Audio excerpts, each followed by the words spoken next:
आता हल्लीची मुलं ना काय करायला नाही, बोर आहेत म्हणून मग ती मोबाईलवर बसतात, त्यांना अडिक्शन होतं. म्हणजे अल्कोहोल आहे, स्मोकिंग आहे, ड्रग्ज आहेत. मग अशा काही केसेस येतात का? भरपूर केसेस येतात. काय करतात? अनफॉर्च्युनेटली मिडल क्लासमध्ये या केसेस वाढलेल्या आहेत. बरं. म्हणजे always believe middle class is the class जे आपल्या कंट्रीचा बॅकबोन आहे. आणि याच क्लासमध्ये आज आपल्याला डिप्रेशन आणि ॲडिक्शनचे केसेस जास्त दिसत आहेत. कारण आमच्याकडे पोचेपर्यंत बरेच वेळेला असं होतं की सायकोलॉजिस्ट तरी, सायकॅट्रिस्ट तरी, कारण त्यांना हे माहितीच नसतं होमिओपॅथीमध्ये काम होतं. मग हळूहळू ते कन्फाईड करतात की नाही, मी स्मोक पण करते किंवा मी आजकाल मुलींमध्ये प्रमाण जास्त आहे किंवा ड्रिंक पण करते. मग आम्ही विचारतो किती.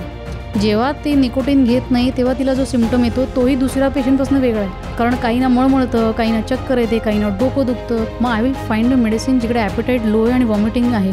मग मी तिला म्हणते ठीक आहे, तू ह्या वेळेला एक सिगरेट कमी कर, 6ची 5 कर आणि त्या वेळेला हे औषध घे, मग तुला हे सिम्पटम नाही येणार, पण सिगरेट अवॉइड कर. मग त्या औषधाने सिम्पटम कमी होतं. सिम्पटम कमी होतात. कसं त्यांची विल पॉवर तर लागतेच ना, सवय लागली म्हणून. पण सिम्पटममुळे जे विवश होऊन घेतात की जाऊ दे आता, त्रास होतं घेऊनच टाकतात, ते नाही होत. मग या पहिल्या महिन्यात आम्ही 6चे 5 करतो.